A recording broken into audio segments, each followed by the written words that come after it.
Hey, Erica here from MacSales.com. Today we're going to replace the hard drive in the 27-inch iMac late 2012 to current models.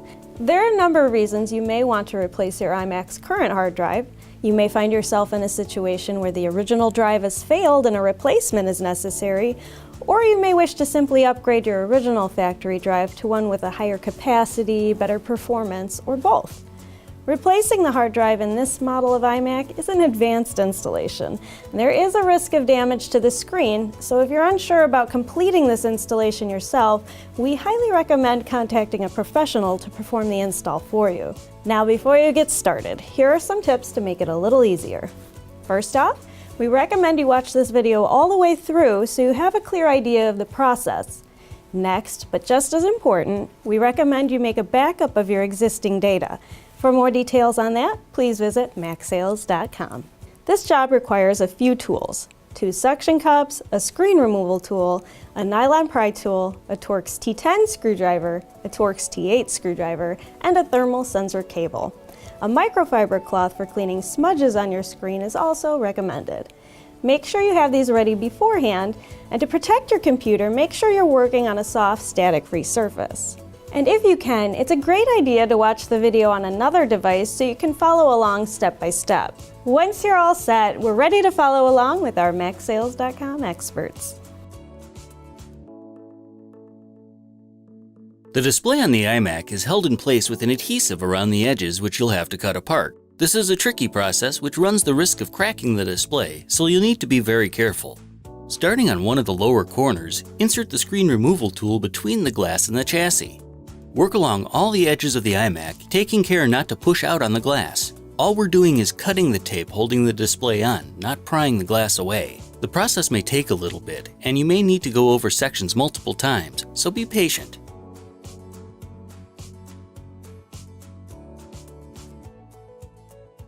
The corners may be a little tricky. Make sure the tool is right up against the chassis to make sure all the tape is cut. When near the camera, you may feel some bumps as the tape is thin here. Continue around the iMac until you reach the other side.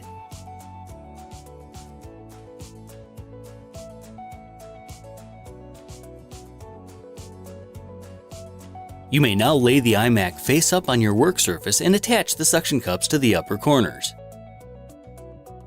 Do one last check to make sure you've loosened all the adhesive around the edges of the iMac, then lift the glass partway up using the suction cups. The outermost cable should slide right out of its socket. To detach the innermost cable, first lift up on the black plastic tab to unlatch it, then slide it out of its socket as well. You can then angle the display the rest of the way up and remove the adhesive holding the bottom of the display. Simply grab the tab on each side of the screen and slowly pull it towards the center until it comes free.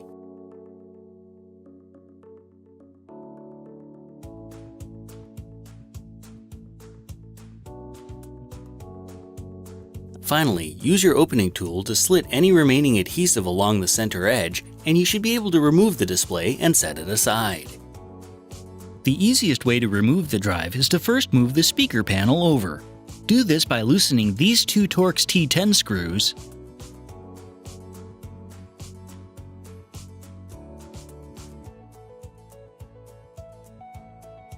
then lift the speaker up and to the side.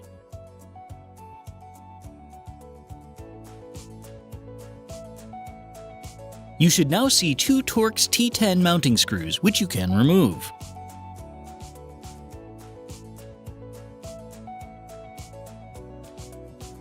Once these are removed, you should be able to slide the drive over, then lift it up and out of the bay.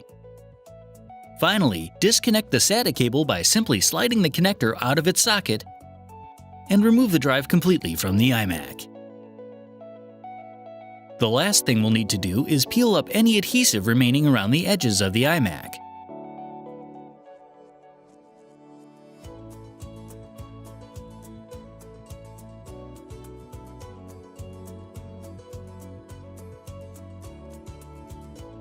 Then, do the same on the display itself.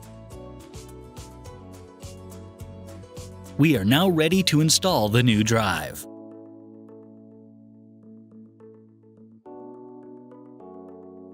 we can install either a 3.5-inch platter-based SATA drive or a 2.5-inch solid-state drive with a 3.5-inch adapter. For this installation, we're going to use the platter-based drive, but the instructions are the same for the SSD.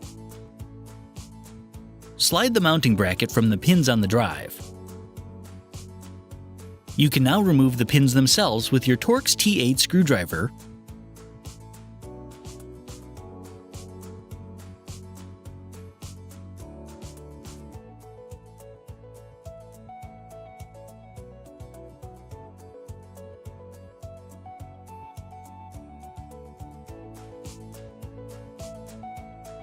and attach them in the same places to the new drive.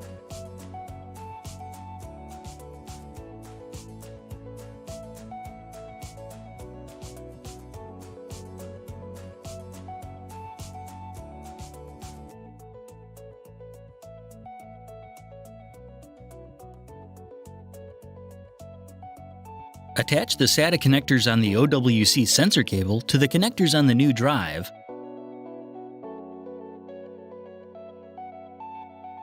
then flip the drive over. Remove the backing that covers the adhesive strip on the bottom of the sensor, and press the sensor into place on a metal part of the drive near the spindle.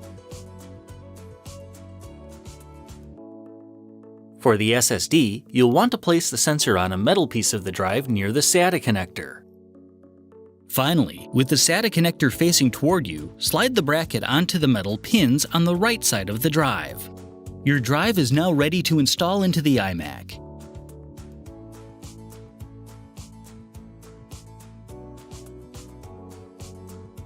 Slide these two pins on the drive into these two grommets,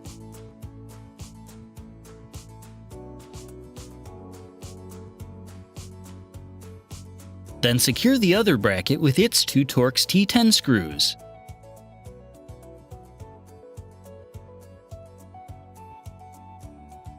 Attach the iMac SATA cable to the other side of the OWC sensor, then arrange the cables so they lay flat off to the side. We can now set the speaker back into place and secure it.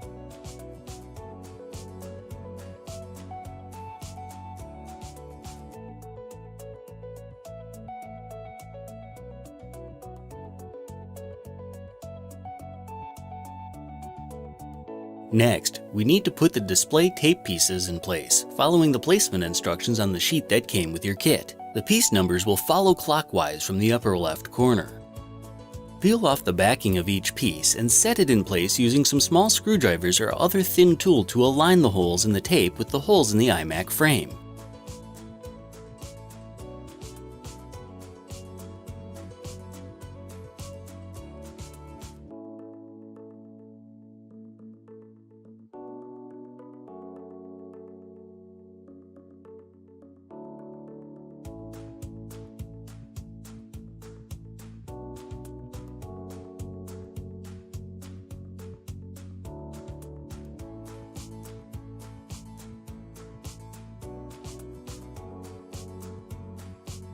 For the two lower pieces, the tape needs to go on the display rather than on the chassis. Make sure you have the corner pieces tight around the edges.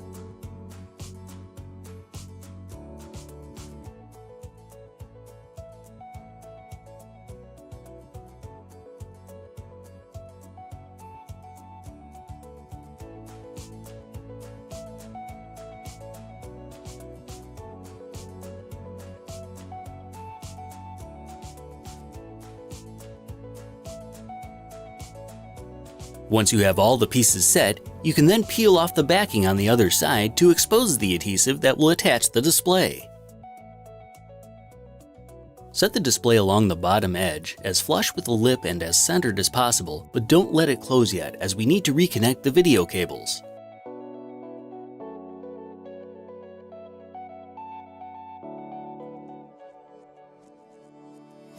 Reattach the centermost cable by sliding the connector into its socket and locking it into place with the handle. Then, simply slide the outermost connector into its socket and press the cable into its channel. You can now carefully lower the display into place, making sure you have the edges lined up correctly. Gently squeeze along the edges to make sure the adhesive sticks. You can now remove the suction cups. Then use the microfiber cloth to remove any fingerprints or suction cup marks.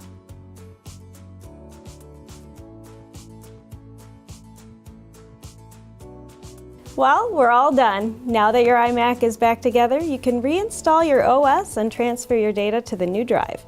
For more installation videos and a variety of memory, storage accessories, and more, visit macsales.com.